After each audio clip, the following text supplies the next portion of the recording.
24 घंटे पहले हमने एक इंटरेस्टिंग बात करी थी जब आप कह रहे थे कि एक शॉर्ट टर्म बॉटम आपको दिख रहा है, बन गया। कल एक बढ़िया बाउंस बैक आया, आज भी अच्छे शुरुआत के संकेत आ रहे हैं। जरा इस पर एक बार फिर से अपनी राय दे सकते। देखिए, बाउंस बैक बनने में बिल्कुल क्लियर कट संकेत ये थे दीप कि जहां पर आपको डबल बॉटम बना था लगभग उसी के आसपास से निफ्टी बाउंस होता हुआ दिखा परसों के सेशन में, आई मीन शुक्रवार को। अब पॉइंट क्या है, फिर मैं ये कहूंगा कि कल जो बात की कि ज्यादातर बुरी खबरें सबको पता है कि अमेरिका में ब्याज दरें देरी से घटेगी, कच्चा तेल $90 होकर आ गया, सोना चांदी बढ़कर नीचे आ गए, इजराइल ईरान को लेकर जो तनाव की खबरें थी। कल भी जो स्टेटमेंट छोटे मोटे आए, बड़े कोई नहीं आए, लेकिन जो छोटे मोटे भी आए वो अच्छे ही आए कि भाई बेसिकली ये है कि वो है ना कि दो जनों के बीच में झगड़ा हुआ, आप और मैंने, कि दो बात मैंने, दो गाली मैंने दे दी, दो आपने दे दी, और आपको लग रहा है कि मैंने ज्यादा दी, मेरे को लग रहा है मैंने ज्यादा दी, या दोनों को लग रहा है बराबर बराबर दी और अब और नहीं देनी।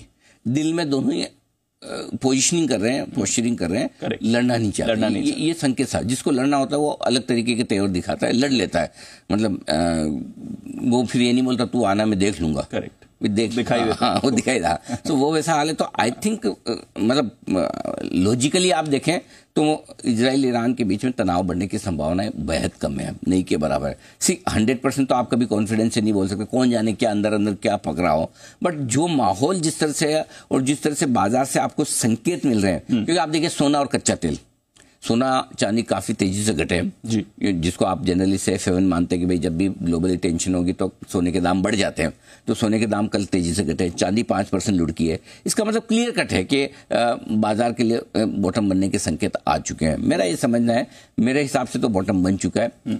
अगर बॉटम बनने में कोई रिस्क है तो रिस्क एक ही है, अगर कोई खराब खबर आ जाए, जिसके चांसेस नहीं के बराबर, और तब ऐसे में आपको 21,950 निफ्टी पर यह ध्यान रखना है। अगर इसके नीचे बंद होगा तो ही फ्रेश कमजोरी आप मानिएगा, 46,900 के नीचे बैंक निफ्टी बंद होगा तो ही आपको तनाव लेना है, वो अभी बहुत दूर है, मुझे नहीं लगता कि दीपा अब से लेकर आगे तक चुनाव। तो अब एक चीज समझनी बहुत जरूरी है, ग्लोबल रिस्क एक तरह से आपके पीछे छूट रही है जी, लेकिन अब आपको इस बात पर नजर रखना है कि बाजार किस चीज पर रिएक्शन देगा। अब बाजार के पास नई चीज क्या है, एक रिजल्ट है, हर रोज के रिजल्ट्स आपके सामने आएंगे, रिजल्ट्स के हिसाब से बढ़ेंगे, लेकिन दूसरा इलेक्शन के रिजल्ट्स के अनुमान पे अब बाजार चलेंगे। ये ध्यान रखिएगा, क्योंकि क्या होता है, नो डाउट आपके एग्जिट पोल्स सारे इलेक्शन खत्म होने के बाद आएंगे, राइट, उससे पहले आप एग्जिट पोल दे नहीं सकते, लेकिन सट्टा बाजार होता है, वो अपना अनुमान लगाता है, 300 सीट, 325 सीट, 350 सीट, ये वो, इनके अनुमानों के दम पर भी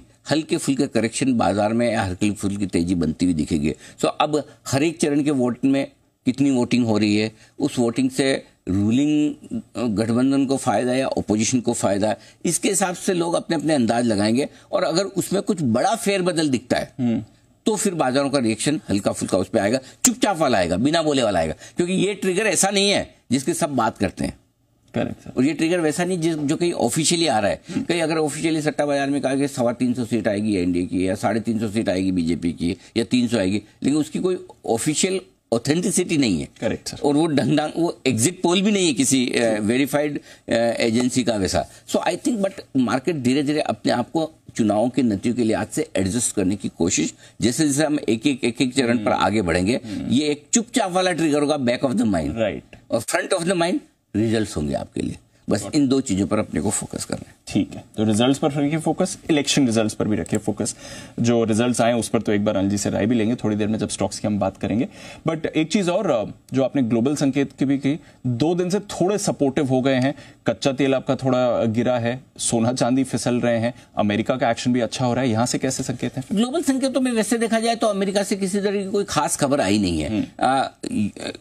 डाउ ठीक दिख ही रहा था, इसमें कोई डाउट ही नहीं है, क्योंकि गिरने के बाद अच्छे लेवल पर ज्यादातर नेगेटिव चीजें डाउ पचा चुका है। नेस्डेक एनवीडिया के नतीजों के बाद और उससे पहले भी थोड़ा कमजोर था, तो नेस्डेक में कल हल्की फुल्की जो रिकवरी है वो टेक्निकल करेक्शन है। सो मैं बहुत अति उत्साहित नहीं हूं कि अमेरिकी का बाजार बहुत अच्छे है बहुत खराब है, रेंज बाउंड मार्केट है, सपोर्ट लेवल के आसपास आकर रुक जाते हैं, ऊपर प्रॉफिट बुकिंग भी दिखाते, तो बहुत बड़ी तेजी या बहुत बड़ी मंदी के संकेत वहां से है नहीं। कच्चा तेल सोने का पूरा एक्शन जो है वो इजराइल के और ईरान के बीच घटते हुए तनाव का नतीजा है। सो आई थिंक अगर $90 के ऊपर कच्चा तेल नहीं टिक रहा है तो हमारे लिए अच्छा ही है। सोना अगर नीचे आ रहा है थोड़ा तो वो भी एक तरह से अच्छा है। बहुत लोग जो लेना चाहते थे उनको शायद मौका मिलेगा, और सोना नीचे आए तो कम से कम थोड़ी ग्लोबली टेंशन कम होती, तो आई थिंक वो ठीक है दीप। सो मेरे लिए आज जो संकेत है, ग्लोबल संकेत अच्छे हैं, लेकिन एक ही समस्या है, कल के सेशन में जिस तरह की तेजी बनी, एफआईएस के डेटा उतने मजेदार आए नहीं है दीप। ये एक थोड़ी सी चिंता की। हालांकि लोकल फंड्स ने अपने हिसाब से अच्छी खरीदारी की, और अगर आप कहें तो मैं यहीं पर एक बार डेटा बताना चाहता हूँ। 2900 करोड़ की बिकवाली कैश मार्केट में कल एफआईएस की तरफ से फिर से होती हुई दिखी है, ठीक है, जबकि आप लगभग 200 पॉइंट निफ्टी पर बढ़े और 350 पॉइंट बैंक निफ्टी पर बढ़े।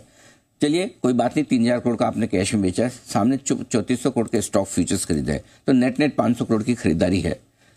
500 करोड़ की ही बिकवाली इंडेक्स फ्यूचर्स में की, तो एफआईएस के डेटा एकदम न्यूट्रल है, न खरीदारी। अब न्यूट्रल डेटा में कोई फर्क नहीं पड़ता है, लेकिन न्यूट्रल डेटा में मैं ये जरूर चाहता हूं कि यार एफआईएस की इतने बड़े दिन खरीदारी का नंबर आना चाहिए। चलिए लोकल फंड ने 3400-3500 करोड़ की 3550 करोड़ की खरीदारी की, अच्छा सपोर्ट दिया, और वो बहुत बढ़िया है, इसमें कोई डाउट नहीं है। लेकिन अभी भी एफआईएस ने दम लगाकर खरीदने का मन बनाया हो, वो लगातार दूसरे दिन भी नहीं दिख रहा, वो वाली दिक्कत है।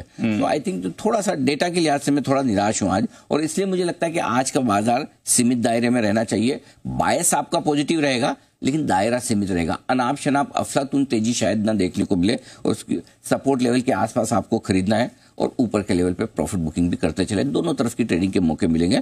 अगर एक डायरेक्शन से ट्रेड करना है तो बाय ऑन डिप्स की स्ट्रेटेजी रख सकते हैं। 22,075, 22,200 अब आपके लिए निफ्टी पर बहुत मजबूत सपोर्ट का काम करेगा, ये आसानी से टूटने वाला नहीं है। ये आपका जोन जो है ना ऊपर शिफ्ट हो गया, 22,075, 22,200। बैंक निफ्टी पर 47,575, 47,675, ये आज के लिए बेहद मजबूत सपोर्ट का। कल के हाईज को पार करके टिकेंगे तो फ्रेश और नई तेजी बनेगी। कल का हाई का मतलब है 22,375 निफ्टी, ठीक है, 48,150 बैंक निफ्टी। अगर इन दो लेवल को पार करके अगर हम टिके तो फिर बाजार थोड़ी शॉर्ट कमी और फ्रेश खरीदारी और दिखाएगा। ओके, चलिए, तो लेवल्स भी सामने आ गए और आज का पूरा एक्शन भी। संकेत भी बताएं फिर सर आज के संकेतों में दीप, ग्लोबल संकेत अच्छे हैं। एफआईज मैंने नेगेटिव रखे हैं, वैसे तो न्यूट्रल है, लेकिन मैं निराश हूं इसलिए मैंने नेगेटिव, थोड़ी इनकी बाइंग दिखनी चाहिए, वो दिखी नहीं है। डीआईज पॉजिटिव है, एफएनओ न्यूट्रल है, सेंटीमेंट और ट्रेंड पॉजिटिव आपके लिए नजर आता है। अब आइए आज के सपोर्ट 22,150, 22,200 पहला सपोर्ट जोन है, आसानी से टूटेगा नहीं। 22,000, 22,075 ऐसी जगह जहां पर आपको डेफिनेटली खरीदारी करनी है, अगर गलती से वहां पहुंचे तो, और सारे शॉर्ट्स भी काट लेने हैं। ऊपर की तरफ 22,375, 22,425 ये पहली रेंज है जहां पहुंचेंगे, रुकेंगे, पार करने में थोड़ा पसीना आएगा। फॉलो बाइंग अगर आती है एफआईएस की तरफ से दमदार, तो ही आप 22,425 के पार निकलेंगे, और जब निकले तो 22,500, 550 वो रेंज बनेगी जहां पर आपको प्रॉफिट बुकिंग आती दिखेगी। और प्रॉफिट बुकिंग करके अगर आप चाहें तो वहां पर शॉर्ट पोजीशन भी बना सकते हैं, कोई दिक्कत नहीं, ठीक है। बैंक निफ्टी 47,575, 47,675 इस रेंज में आए तो एक एंट्री मार लीजिए, किसी के इन्विटेशन का इंतजार मत कीजिए, ये रेंज भी बढ़िया है। इसके नीचे वैसे जाएंगे नहीं, लेकिन फिर भी मेरा काम है नीचे की रेंज भी देने का। 47,325, 47,500 स्ट्रॉन्ग बाय जोन है, जहां पर शॉर्ट्स भी काटिए, लॉन्ग भी बनाइए।